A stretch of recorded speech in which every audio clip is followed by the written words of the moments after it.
I am Miranda Middleton, And I am Thea Schooling. and we read the book I Am Malala.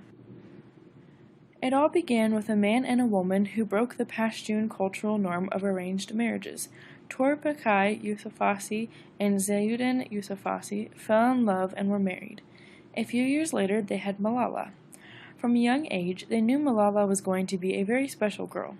After all, they named her after the greatest hero of Afghanistan. Her mother and father gave her a happy childhood, pretty free from worry.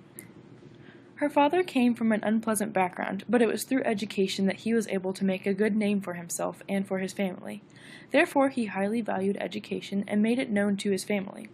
Traditionally, in Pashtun culture, rifles were fired in celebration of sons, whereas daughters were hidden away to prepare food and give birth to children. But Malala looked up to her father's passion for education, and her father knew the importance of education, so they both advocated for her to have an education. He believed a lack of education was the root of all Pakistan's problems. Before Malala was born, he opened up a school that was open to teaching girls. It was a very hard process in the beginning. Struggling to make ends meet was his lifestyle at the time. In the beginning of his school's establishment, he received only ridiculing for starting a school. Eventually, he got his foot in the door, and his school prospered. In fact, he was able to establish more schools that were open to teaching girls. But as the word got around that Zayuddin's schools were educating girls, he started to receive threats. Men would tell him that they were going to shut him and his schools down if he refused to do so himself. When Malala reached the age where she could understand that it was forbidden in her culture for girls to attend school, she stood with her father in the belief that girls should be educated as well as boys, so she attended her father's school. Education soon meant everything to her. She could see her whole future to be one that would be prosperous and empowering. In the Pashtun culture, boys and men could roam freely about the town, but girls and women could not go out without a male relative to accompany them, even if it was a 5-year-old boy. Therefore, when the girls went to school, they would have to cover their faces and walk in through the back of the school so they would not be seen. As the schools progressed, the Taliban started coming after them. The Taliban firmly believed that according to the Quran, educating girls was blasphemous. The Taliban took many things out of context in the Quran and started taking away many freedoms from the Pashtun people. There were also many misinterpretations of the Quran because the people do not understand the original Arabic language due to their lack of education. Many members of the Taliban joined because they were manual workers that made a great contribution to the society but received no recognition. So they joined the Taliban to finally achieve status and power. Once the schools became well known, there were multiple suicide bombings that took out the schools one by one. Thousands of innocent children died, and the city became known as the Bloody Square, thanks to the Taliban. Malala was always critically thinking about the Taliban and the Islamic religion throughout this trying time in her life. Her view of the Taliban was that they were people who say girls are little dolls to control, telling them what to do and how to dress. She said, "I thought if God wanted us to be like that, He wouldn't have made us all different." She couldn't understand what the Taliban were trying to do. She said, "They are abusing our religion.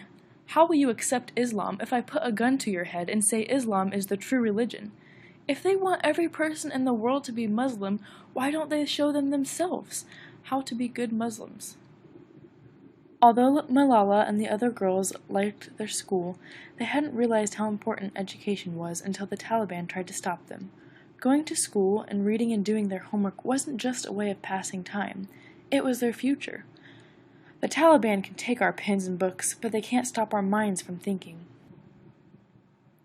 After the bombing of the school, Malala's father then received donations from the Pakistan's chief minister to fix the school. And because of the army's operation to expel the people from the Taliban in Swat, the General Abbas felt so bad he gave Malala's father 3 months' payment for the teachers in his school.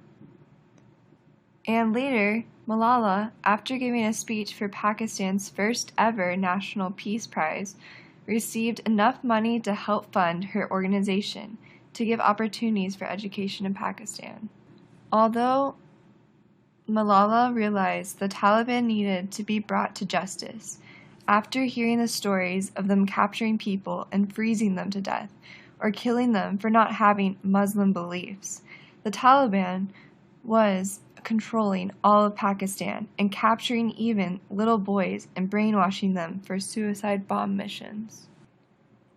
Having knowledge of what was happening, Malala's father started speaking up against the Taliban and sharing stories as to why we needed to stand up against them. Then he began receiving threats saying things such as, "You are not a good Muslim, and we will find you wherever you go." When Malala heard this, it only made her stronger, fearing death less, saying death doesn't matter if it's from cancer or Taliban. She will do as she wants and get her education. Not to realize, the next week on her school bus, there would be 3 shots fired from the Taliban. She was shot on the left side of her head, then sent directly to the hospital. The bullet did not reach her brain, but her brain was swollen because of the internal bleeding.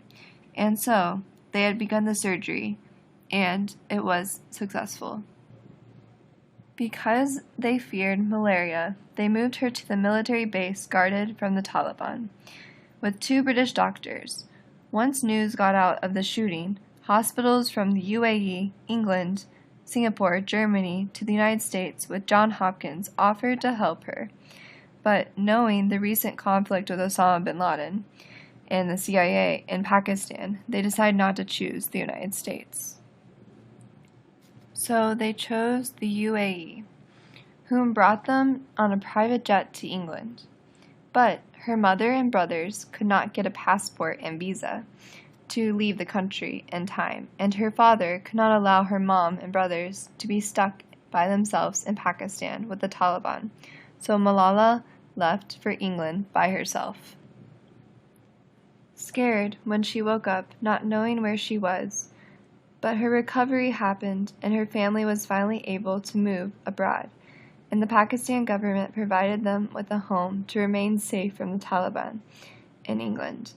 She was able to live again with help from surgeons and facial nerve doctors, to smile again, feeling rest assured the Pakistani government was paying for her treatment. Doctors told her if she did not go abroad to England, she would not have been able to survive, although people in Pakistan said the only reason she had this incident happen was so she could have opportunity abroad. This was not true, and every day while she was living in England, she only wished to leave and to go back to Swat, Pakistan, to be with her friends she loved so dearly. Her classmates even saved her seat in the classroom, and her homeroom teacher had a poster of her he would look up at every day. But she knew, just like Dorothy in The Wizard of Oz, Malala was trying to save her friends, to someday get home, to help those in need, to provide peace in every home, every street, every village, and every country, through education for every girl and boy, to bring happiness by giving rights. To sit down on a chair and read my books with all my friends at school is my right. To see each and every human being with a smile of happiness is my wish. I am Malala. My world has changed, but I have not. I really liked this book because it opened my eyes to the differences between Western American culture and Pashtun Islamic culture. I would highly recommend this book to someone if they are wanting to gain more information about the Islamic or Pashtun culture. I really look up to Malala and her humility and how she wants to change education for the world. Another thing that we had in common was her love for her father and how she looked up to him for educational reasons. I too look up to my dad for that reason. And lastly, how we both had to move our home country to a foreign country is applicable to both of us. So There are 3 things I noticed in this book that can be related to TESOL. The first one is that Pakistan can be considered an outer circle country because one of the primary languages is English. The second thing I learned is that there's a very different approach to teaching in the government schools in Pashtun. The students learn by rote, and students are not allowed to ask teachers questions, whereas here in America, a lot of our learning is facilitated by discussion and question asking. That would be a huge factor to consider if you encountered a student of this culture. The last thing I learned has more to do with our character. In TESOL, we talk a lot about being accepting and open of cultures different than ours, and I would like to quote something from this book. We Pashtuns are a religion-loving people. Because of the Taliban, the whole world is claiming we are terrorists. This is not the case. We are peace-loving. I think this book is very impactful because it shows us a whole nother side than what we're used to hearing. The first way I saw TESOL being prevalent in our text was when she was shot by the Taliban and she had to use scaffolding to relearn English. The second way it was prevalent was when they moved to Birmingham, England, and her mother had to learn English for the first time.